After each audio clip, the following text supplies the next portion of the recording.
बच्चों कैसे हैं आप सब। आज बच्चों हम लोग स्टार्ट करेंगे magnetic effect of current chapter के लिए पार्ट नंबर 5 वीडियो। बच्चों इससे पहले हम लोगों ने पार्ट 4 तक कंप्लीट किया हुआ था और पार्ट 4 में लास्ट टॉपिक जो हम लोगों ने पढ़ा था लास्ट वीडियो में वो था इलेक्ट्रिक मोटर। ठीक है बच्चों, वहाँ पर मोटर की वर्किंग पढ़ी और मैंने स्टार्टिंग में ही बताया था, फर्स्ट पार्ट में वीडियो में बताया था आपको कि भाई इस चैप्टर के 3 पार्ट्स करने हैं आपको। और 3 पार्ट्स में सबसे पहला पार्ट हमारा था magnetic effect of current, second number part हमारा था मैग्नेटिक फोर्स में डिवाइड किया था और थर्ड नंबर को डिवाइड किया था ईएमआई में। बच्चों आज पार्ट नंबर 5 वीडियो में हम लोग पढ़ेंगे ईएमआई के बारे में। जब मैग्नेटिक इफेक्ट ऑफ करंट में ईएमआई एक स्पेशल टॉपिक है और सिंपली जैसे हमने आपको स्टार्टिंग में बताया था कि मैग्नेटिक इफेक्ट ऑफ करंट में हमने देखा था कि जब किसी बॉडी से करंट पास कराते हैं तो उसमें मैग्नेटिज्म आ जाता है। बस बच्चों इस वीडियो में आप उसका जस्ट अपोजिट पढ़ेंगे, means EMI is the opposite of magnetic effect of current. कैसे बच्चों, जैसे वहाँ बताया था कि मैग्नेटिक इफेक्ट ऑफ करंट में क्या होता है कि भाई किसी बॉडी में हमने किसी करंट को पास कराया, किसी कंडक्टर्स में हमने करंट को पास कराया और उसने वो सारी प्रॉपर्टी को शो किया, दैट वाज द मैग्नेटिज्म, जो मैग्नेटिक इफेक्ट को शो कर रहा था। ठीक है बच्चों, इसके बाद अब हम लोग बात करते हैं EMI की।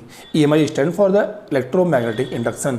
बच्चों आज की टॉपिक EMI पे डिपेंड करते हैं, EMI पे बेस करते हैं। और क्या EMI होता है देखते हैं। सबसे पहले देखते हैं बच्चों आज के टॉपिक्स कौन कौन से हम लोगों को पढ़ने हैं इस वीडियो में। देखिए बच्चों आज का टॉपिक है EMI और सेकंड नंबर टॉपिक रहेगा आज का बच्चों डिटर्मिनेशन ऑफ EMI और थर्ड इसी से संबंधित टॉपिक दिया गया है फैराडेज एक्सपेरिमेंट बच्चों। और इसके बाद लास्ट टॉपिक आज का रहेगा फ्लेमिंग राइट हैंड रूल। इससे पहले वाले वीडियो में बच्चों हम लोगों ने फ्लेमिंग का लेफ्ट हैंड रूल पढ़ा हुआ था, ट्रिक पढ़ा हुआ था, बिल्कुल उसी ट्रिक से हमें आज पढ़ना है फ्लेमिंग का राइट हैंड रूल। ओके बच्चों, तो स्टार्ट करते हैं आज टॉपिक EMI से। बच्चों EMI stand for the electromagnetic induction. सबसे पहले मैंने आपको स्टार्टिंग में बताया कि ये अपोजिट होता है मैग्नेटिक इफेक्ट ऑफ करंट के, मीन्स करंट को पास कराने से मैग्नेटिज्म हो सकता है। तो सिंपल बच्चों मैग्नेट से क्या करंट नहीं बन सकता है, बन सकता है। और इसी फिनोमेनन को बोलते हैं हम लोग बच्चों EMI इलेक्ट्रोमैग्नेटिक इंडक्शन। ठीक है बच्चों, देखते हैं electro magnetic induction. Simple language में बच्चों इंड्यूस करंट, एक नया सा वर्ड मिला हमें यहाँ पे इंड्यूस करंट, क्योंकि इससे पहले बच्चों करंट को इलेक्ट्रिक करंट के नाम से पढ़ते थे। जी हाँ बच्चों, सबसे पहले जब किसी बैटरी से या किसी सोर्स से जो करंट बनता है उसको बोलते हैं इलेक्ट्रिक करंट। जो इलेक्ट्रिक करंट इलेक्ट्रिक चार्ज से आने वाला है और चार्ज तो इसमें भी होगा, इलेक्ट्रॉन्स तो इसमें भी मूव करेंगे। बट बच्चों ये किसी सोर्स से नहीं है, ये किसी मैग्नेटिज्म से बन रहा है, दैट इज भाई ये इंड्यूस हो रहा है, इसीलिए इसको क्या बोलते हैं हम लोग इंड्यूस करंट। ठीक है, तो induce current produces through magnets. ठीक है बच्चों, अपोजिट डेफिनेशन हो गई इसकी कि induce current produce through magnetism या मैग्नेट्स के माध्यम से इंड्यूस करंट का प्रोड्यूस होना क्या कहलाता है इलेक्ट्रोमैग्नेटिक इंडक्शन। इस फिनोमेनन को क्या बोलते हैं बच्चों इलेक्ट्रोमैग्नेटिक इंडक्शन बोलते हैं। मैग्नेट्स, दिस फिनोमेनन इज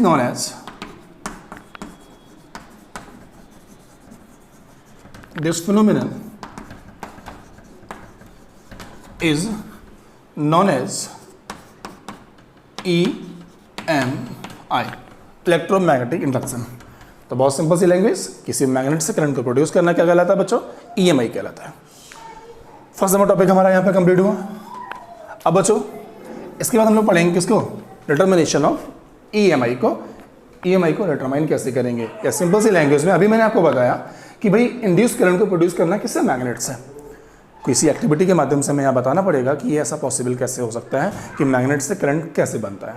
ठीक है बच्चों, तो नेक्स्ट टॉपिक हमारा कौन सा है डिटर्मिनेशन ऑफ EMI। सबसे पहली एक्टिविटी है फर्स्ट नंबर, एक एक्टिविटी है, एक्टिविटी को हम लोग पहले भी मैग्नेटिक इफेक्ट में कर चुके हैं और बिल्कुल सिमिलरली वैसी ही एक्टिविटी करनी होती है बच्चों। इस एक्टिविटी में क्या होता है, सबसे पहले हम एक पेयर कॉन्केव टाइप मैग्नेट्स का लेते हैं। कॉन्केव टाइप्स मैग्नेट के बारे में बताया था, कॉन्केव शेप की परमानेंट मैग्नेट। ठीक है, आप यहाँ पे इलेक्ट्रोमैग्नेट्स का भी यूज कर सकते हैं, बट एक सिंपल एक्सपेरिमेंट है, दैट इज भाई नॉर्मल प्रोवाइड होने वाली कॉन्केव टाइप मैग्नेट्स को हम लोग यहाँ पे यूज करेंगे केवल बच्चों। ठीक है, तो यहाँ पे एक कॉन्केव टाइप मैग्नेट्स का पेयर लेते हैं, कुछ तरीके से होती है कॉन्केव आकार की। ठीक है, आप चाहो तो इसको 3D में भी बना सकते हैं इस तरीके से। यहाँ पे ये 3D स्ट्रक्चर्स में पेयर ऑफ मैग्नेट्स होती है और पेयर ऑफ मैग्नेट्स को यहाँ प्लेस करेंगे। पेयर ऑफ मैग्नेट्स को यहाँ पे बनाते हैं, कॉनकेव आकार का है, 3D बनाना है इस तरीके से।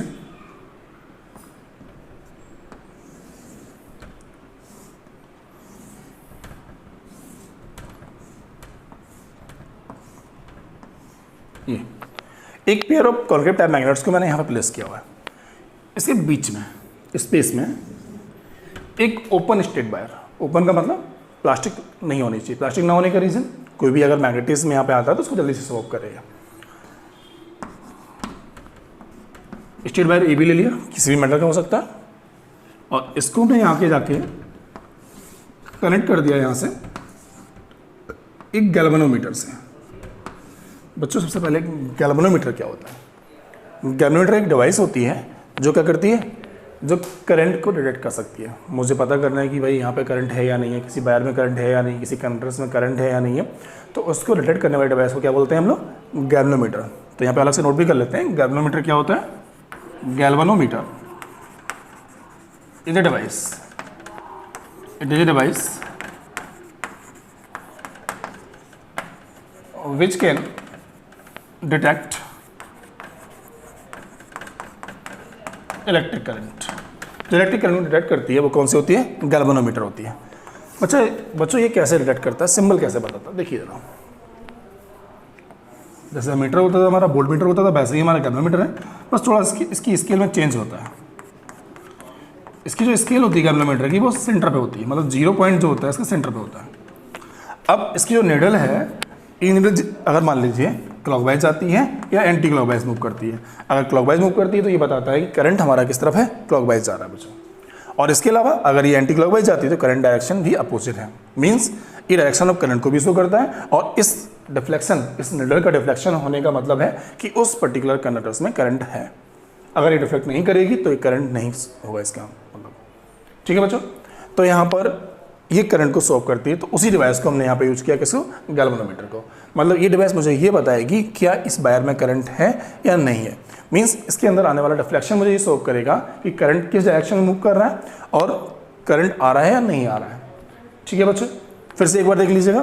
डिटर्मिनेशन ऑफ EMI कर रहे हैं हम लोग, मतलब इलेक्ट्रोमैग्नेटिक इंडक्शन के लिए प्रूव करने के लिए उसकी एक एक्टिविटी कर रहे हैं, जिसमें हमने क्या किया हुआ है, उस एक्टिविटी में 2 कनकेव टाइप मैग्नेट्स ली हुई है और इसके सेंटर पर एक बीच में हमने एक स्टेट वायर को प्लेस किया हुआ है और उस वायर को हमने एक गैल्वेनोमीटर से कनेक्ट कर दिया है। ठीक है बच्चों, अभी इस समय इसमें कोई मूवमेंट नहीं है, तो इसकी रिफ्लेक्शन जो आ रहा है वो कैसा आ रहा है? सेंटर पे है, इस तरीके से 0 पॉइंट पर है। ठीक है बच्चों, इस गैल्वेनोमीटर में अभी कोई रिफ्लेक्शन नहीं है, इसका मतलब इस वायर AB में अभी कोई भी करंट नहीं है। ठीक है, अब हमने क्या किया, जैसे मान लीजिए ये 2 मैग्नेट्स मैंने यहाँ प्लेस किए हैं, उसके बीच में इस तरीके से इस वायर को हम लोग ऊपर तक लेके जाते हैं, फिर नीचे लेके आते हैं, फिर ऊपर तक लेके आते हैं, फिर नीचे लेके आते हैं। ये कंडीशन हम लोग यहाँ पे अप्लाई कर रहे हैं। तो इस वायर को हमने क्या किया, इस दोनों मैग्नेट्स के बीच में इस तरीके से ऊपर की ओर लेके जाते हैं। तो इस वायर को हमने इस तरीके से मूव कराया ऊपर की ओर, फिर नीचे ले गए, ऊपर की ओर ले गए, नीचे ले गए। जब ये एक्टिविटी करते हैं एक मैग्नेटिक फील्ड के बीच में, तो हम वहाँ पे एक ऑब्जर्वेशन देखते हैं कि इस गैल्वेनोमीटर में अपवार्ड जाने पे एक पर्टिकुलर डिफ्लेक्शन आता है और डाउनवर्ड जाने पे इसका अपोजिट डिफ्लेक्शन आता है। मतलब यहाँ पर no movements, no deflection, no movement condition ये वाली बन जाती है। ठीक है, और अगर इस वायर को हम उस मैग्नेट के बीच में ऊपर की ओर ले जाते हैं तो उस केस में क्या होता है, ये डिफ्लेक्शन शो करता है। ये अप वाले केस में ये डिफ्लेक्शन आता है। ठीक है, और डाउन वाले केस में उसका अपोजिट डिफ्लेक्शन आता है। बच्चों ये कैसे पॉसिबल हुआ? मीन्स हमें यहाँ से ये समझ में आ गया कि भाई अगर हम मैग्नेट के बीच में एक वायर को, एक किसी कंडक्टर्स वायर को, एक मेटल वायर को हम लोग अगर मूव करा रहे हैं तो वो डिफ्लेक्शन शो कर रहा है। और गैल्वेनोमीटर का डिफ्लेक्शन का आना क्या बताता है कि इस पर्टिकुलर वायर में करंट आ रहा है। इसका मतलब मैग्नेट से करंट बन सकता है और वो करंट क्या कहलाता है? Induce current. और इस फिनोमेनन को क्या बोलते हैं हम लोग? EMI। ठीक है बच्चों, इसका कॉज क्या होता है वो आगे हम लोग फैराडे एक्सपेरिमेंट में एक बार समझ लेंगे। ओके बच्चों, तो ये बात समझ में आई, डिटर्मिनेशन ऑफ EMI की एक्टिविटी कैसे की हम लोगों ने, कैसे बताया कि हाँ मैग्नेट से करंट पॉसिबल है और उसको बोलते हैं EMI। तो डिटर्मिनेशन ऑफ EMI में उसका सिमिलरिटी टॉपिक हमें एक और पढ़ना होता है, कौन सा? Faraday experiment. मतलब एक और एक्टिविटी, इसके माध्यम से ये समझ में आएगा कि इस कंडक्टर में कैसे करंट आता है और उसकी डायरेक्शंस कौन कौन सी होने वाली है। ओके बच्चों, तो इसके बाद टॉपिक नेक्स्ट पढ़ते हैं हम लोग, कौन सा? Faraday experiment. आई होप आपने इतना कंफर्म कर लिया होगा। ठीक है, और जिन लोगों ने चैनल सब्सक्राइब नहीं किया अभी तक वो चैनल सब्सक्राइब करें सबसे पहले, और आगे के वीडियोज़ के लिए क्लास 9 से लेकर 12 तक के सारे CBSE वीडियोज़ आपको इस चैनल पर लगातार मिलते रहेंगे। ओके बच्चों, तो इसके बाद हम लोग पढ़ते हैं कौन सा, फैराडे का एक्सपेरिमेंट। ठीक है, देखते हैं। अब बच्चों फैराडे एक्सपेरिमेंट देखते हैं।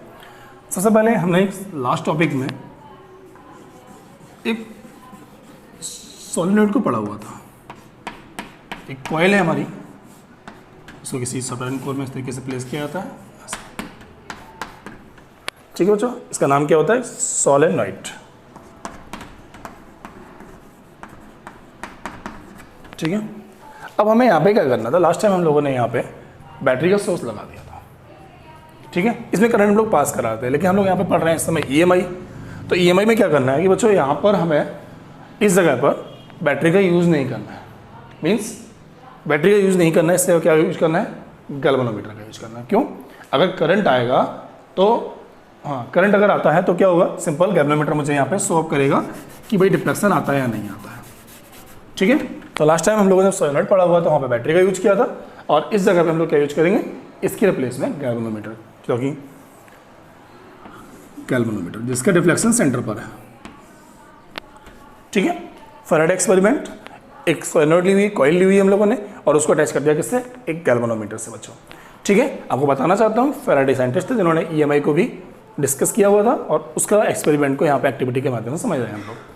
ओके, नंबर 1 डायग्राम में हमने क्या किया, एक सोलेनॉइड को लिया हुआ है, उसके बगल उसके गैल्वेनोमीटर से अटैच कर दिया, और उसके पास में एक बार मैग्नेट को एक पर्टिकुलर पोल्स के साथ में यहाँ पे प्लेस कर दिया नियरेस्ट। ठीक है बच्चों, इसके ऊपर कॉपर का वायर रैप्ड होता है, और यहाँ पर अभी इसको वेलोसिटी इसकी 0, इसको मूव नहीं करा रहा है। ठीक, जब मूव नहीं करा रहा है तो यहाँ पे कोई रिफ्लेक्शन नहीं आ रहा है, नो रिफ्लेक्शन। Okay done. इसके बाद फर्स्ट पॉइंट, सेकेंड पॉइंट में बच्चों हमने क्या किया,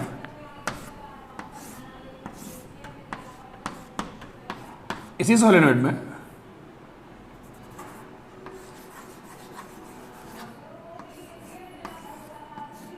इस कॉइल को मूव कराया, इनवर्ड मूव कराया इस तरीके से, इसके इंसर्ट मूव कराते हैं वेलोसिटी v के साथ में इस तरीके से। ये वाली मैग्नेट को इसके अंदर, ये होलो सिलिंड्रिकल थी, और होलो सिलिंड्रिकल में क्या हुआ, इसके अंदर हमने इस मैग्नेट को मूव कराया। मूव कराने के बाद में ये मैग्नेट्स के अंदर इंसर्ट मूव करा रहे हैं वेलोसिटी v के साथ में, और जैसे ही हम इस मैग्नेट को इसके पास में लेके आते हैं, तो पास में लेके आने का यहाँ तक लेके जाते हैं, बहुत तेज से मूव करा, रैपिडली मोशन से इसको मूव कराते हैं। और मूव कराने के बाद हम देखते हैं जैसे ही यहाँ मूव कराते हुए आ रहे हैं, ऑटोमेटिक जो गैल्वेनोमीटर है उसका डिफ्लेक्शन जो है पर्टिकुलर डायरेक्शन में घूमता चला जा रहा है बच्चों। मीन्स ये यहाँ पे आ रहा है, ठीक है, लगातार घूम रहा है, और हम जाके यहाँ पे आके रुक जाते हैं, लास्ट कॉर्नर पे आ जाते हैं, तो इसको हमें वेलोसिटी 0 करनी पड़ती है, और जैसे ही हम इसकी वेलोसिटी बच्चों 0 करते हैं, वैसे डिफ्लेक्शन फिर से 0 हो जाता है। ठीक है, तो थर्ड पॉइंट पे बच्चों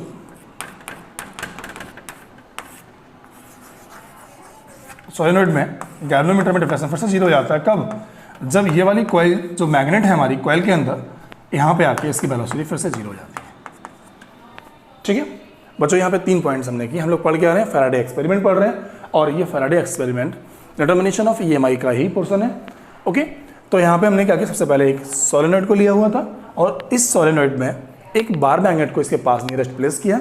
अभी इस सोलेनॉइड में कोई भी डिफ्लेक्शन नहीं शो हो रहा है, गैल्वेनोमीटर के माध्यम से पता लगा, नो डिफ्लेक्शन मतलब नो करंट। ठीक है बच्चों, सेकेंड पोजीशन में डायग्राम फिर से बनाया हम लोगों ने, बस थोड़ा चेंज किया, इस होलो सिलिंड्रिकल आयरन कोर के अंदर इस मैग्नेट को मूव कराया हमने यहाँ से, तो इस मैग्नेट को मूव कराते हुए ले जा रहे हैं वेलोसिटी v के साथ में, और यहाँ पे जो ऑब्जर्वेशन हुआ उसमें दिखाई पड़ा कि जो गैल्वेनोमीटर है वो पर्टिकुलर डायरेक्शन में डिफ्लेक्शन मूव कर रहा है। बच्चों, इसका डिफ्लेक्शन आना ये शो कर रहा है कि इसके अंदर करंट आना शुरू हो गया है। ठीक है, ये क्यों आया उसका रीजन आगे पढ़ने को मिलेगा आपको। अब थर्ड नंबर में हमने देखा कि डायग्राम को फिर से बनाया, और बनाने के बाद देखा यहाँ पे बच्चों कि इस मैग्नेट को जो हम मैग्नेट यहाँ पे रखे थी, इंसर्ट कराते हुए यहाँ से लेके इस कॉर्नर तक लेके आते हैं, वेलोसिटी फिर से 0 हो जाती है, और बच्चों वेलोसिटी के 0 होते ही यहाँ पर डिफ्लेक्शन भी कैसा हो जाता है, 0।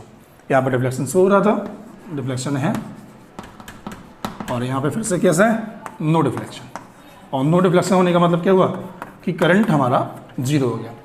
इसका मतलब बच्चों इन 3 डायग्राम से ये समझ में आ गया कि अगर हम लोग मूवमेंट नहीं कर रहे हैं तो डिफ्लेक्शन नहीं आ रहा है, और मूवमेंट करा रहे हैं तो क्या हो रहा है, डिफ्लेक्शन आ रहा है। बच्चों, इससे पहले जो एक्टिविटी पढ़ी उसमें खास बात ये थी कि मैग्नेट्स को हमने स्टेबल कर रखा था, और वायर को अप डाउन लगातार मूव कराया था और मूव कराने के बाद कैलरीमीटर डिफ्लेक्शन दे रहा था।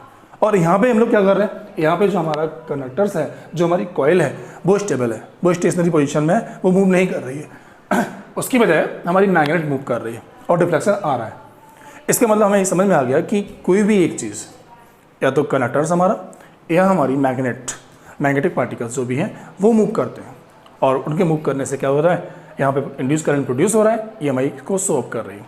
इसके अलावा बच्चों अगर मूवमेंट नहीं हो रही, डिफ्लेक्शन नहीं आ रहा है, इसका मतलब डिफ्लेक्शन तभी आएगा या करंट हमारा तभी बनेगा जब बच्चों क्या होगा, जाके यहाँ पे वेलोसिटी होगी या दोनों के आपस में रैपिडली मोशन होगा। ओके बच्चों, इसके बाद हमने क्या किया, थोड़ा चेंज और किया है प्रैक्टिकल में। 4 नंबर पे देखते हैं डायग्राम को दोबारा से।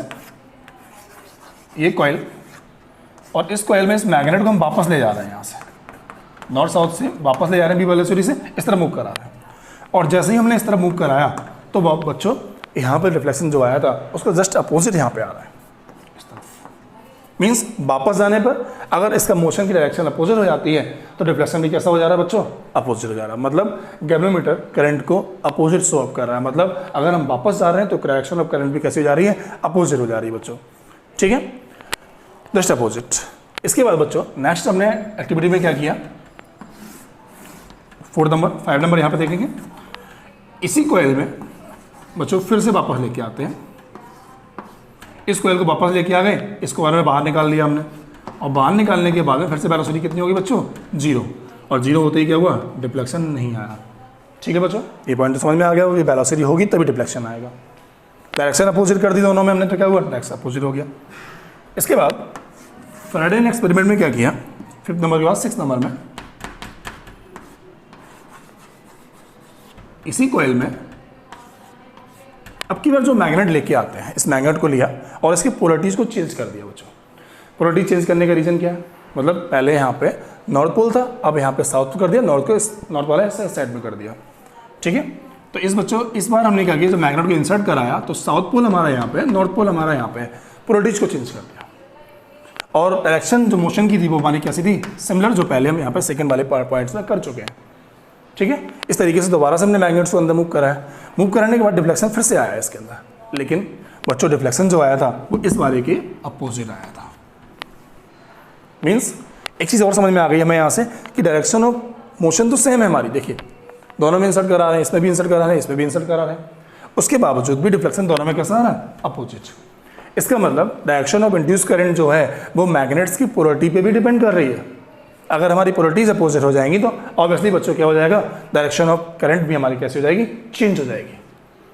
ठीक है बच्चों, तो 3 पॉइंट्स फिर से, अगर वेलोसिटी है नहीं है तो करंट नहीं है, वेलोसिटी पर्टिकुलर डायरेक्शन में डिफ्लेक्शन आया, लेकिन डायरेक्शन ऑफ मोशन अपोजिट कर दी हमने यहाँ पे, तो क्या हुआ बच्चों, डिफ्लेक्शन भी कैसा हो गया, अपोजिट। मोशन फिर से बंद हो गया, फिर से डिफ्लेक्शन नहीं आया, नो डिफ्लेक्शन यहाँ पे शो कर रहा है। और जैसे ही हमने इसकी पोलरिटी को इंटरचेंज किया, यहाँ से नॉर्थ की जगह साउथ किया, साउथ जगह नॉर्थ किया, और करते ही क्या हुआ बच्चों, यहाँ पे डिफ्लेक्शन फिर से अपोजिट हो गया जाके सेकंड वाले मोशन की। देखिए आप, ठीक है।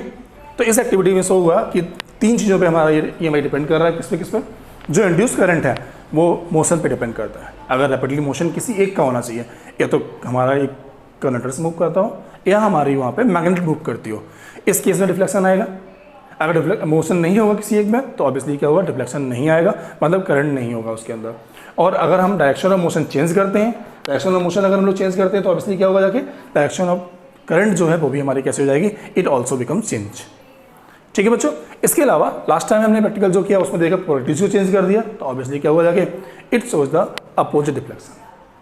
ठीक है। अगर बच्चों हम इसको वापस भी लेके आते हैं इधर से, 7 नंबर में डायग्राम बना सकते हैं हम लोग कि इस कॉइल में इसको वापस लेके आते हैं, मैग्नेट्स को वापस लेके जाते हैं इधर से वेलोसिटी से। जैसे वापस लेके जाएंगे तो हम यहाँ पे ऑब्जर्व करेंगे अपोजिट कैसा आ रहा है। देखिए इस डायग्राम में वापस गए थे, डायरेक्शन ऑफ मोशन दोनों में सेम है। इस वाले में डायग्राम नंबर 4 में, डायग्राम नंबर 7 में डायरेक्शन ऑफ मोशन दोनों में सेम है बच्चों, उसके बावजूद भी डिफ्लेक्शन दोनों कैसे आ रहा है, opposite. Means direction of motion same होते हुए भी क्या है, दोनों में फर्क इस चीज़ का है कि इस बार इसमें साउथ यहाँ पर है, नॉर्थ यहाँ पर है, जबकि 4 नंबर वाले पॉइंट में नॉर्थ यहाँ पर था और साउथ यहाँ पर था। ठीक है बच्चों, that was the Faraday experiment to solve the phenomenon of EMI। और यहाँ से EMI के बारे में 3-4 पॉइंट्स अच्छे मिले हम लोगों को। पहला पॉइंट्स कि रैपिडली मोशन किसी एक में होना चाहिए, या तो हमारा मैग्नेट्स मूव करे या वो हमारा कंडक्टिंग पार्टिकल्स मूव करे, क्योंकि इससे पहले एक्टिविटी में हमने पार्टिकल्स को ही मूव कराया, वायर को ही अप डाउन किया हुआ था, वहाँ पे करंट आया था। ठीक है, तो EMI का मतलब मैग्नेट से करंट बन सकता है, लेकिन उसकी एक कंडीशन है कि दोनों में किसी को रैपिडली मोशन करना पड़ेगा एक के अगेंस्ट। ठीक है, इसके अलावा और जो डायग्राम्स फैराडे ने बताए उसके माध्यम से सोल्व किया कि अगर डायरेक्शन ऑफ मोशन हमारी अपोजिट होती है तो obviously direction of induce current भी हमारी कैसी हो जाएगी बच्चों, अपोजिट। ठीक है, इसके अलावा मैग्नेट्स के अगर हम लोग पोल्स चेंज कर देते हैं, मैग्नेट्स के पोल्स अपोजिट कर देते हैं, तो डायरेक्शन ऑफ मोशन फिर से अपोजिट हो जाएगी, डायरेक्शन ऑफ करंट फिर से अपोजिट हो जाएगी, मोशन डायरेक्शन भले ही सेम बनी रहे हमारी। ठीक है, तो यहाँ पे फैराडे एक्सपेरिमेंट के बाद में अब आता है फैराडे के ऑब्जर्वेशन, मतलब जो डायग्राम जो एक्टिविटी हमने यहाँ पे किया हुआ है उसमें क्या क्या चीज़ें मिली। तो बच्चों यहाँ पे हमें 3 पॉइंट्स मिले। पहला, depend on motion, second depend on direction of motion, and third number depend on polarities of the magnets. ठीक है बच्चों, इन 3 पॉइंट्स पे हमारा ये फैराडे का ऑब्जर्वेशन कंप्लीट हो जाएगा। तो first number depend on motion, motion है तो करंट है। ठीक है, और सेकेंड नंबर में depend on direction of motion, अगर डायरेक्शन ऑफ मोशन रिवर्स हो जाएगी तो क्या होगा, हमारा EMI जो है या इंड्यूस करंट जो है हमारा वो भी अपोजिट शो करेगा, डायरेक्शन ऑफ मोशन। और थर्ड नंबर बच्चों डिपेंड ऑन किस पे बेटा, पोलरिटीज पर, पोलरिटीज ऑफ मैग्नेट। अगर हमारी पोलरिटीज ऑफ मैग्नेट चेंज हो जाएंगी, depend on polarities of magnet, polarities. ठीक है बच्चों, कंफर्म हुआ ये वाला Faraday experiment and Faraday observation. और बेटा इन्हीं से हम लोगों ने फैराडे का लॉ बनाया। ठीक है, फैराडे ने अपना एक्सपेरिमेंट किया, 1 2 3 4 5 6 और 7, इन 7 एक्टिविटी के माध्यम से, 7 डायग्राम्स के माध्यम से फैराडे का एक्सपेरिमेंट कंफर्म होता है। और जो यहाँ से ऑब्जर्वेशन मिले उनको यहाँ 3 पॉइंट्स में हमने नोट कर दिया है। ठीक है बच्चों, अब हम पढ़ेंगे फैराडे एक्सपेरिमेंट में ही इसका एक और टॉपिक है फैराडे का लॉ। ठीक है बच्चों, फैराडे लॉ पढ़ेंगे और उसके बाद में डायरेक्शन ऑफ इंड्यूस करंट को फाइंड आउट करने के लिए कि करंट हमारा किस तरफ जाएगा, उसके लिए एक रूल प्रोवाइड किया गया जिसको क्या बोलते हैं, फ्लेमिंग का राइट हैंड रूल। ओके, देखते हैं।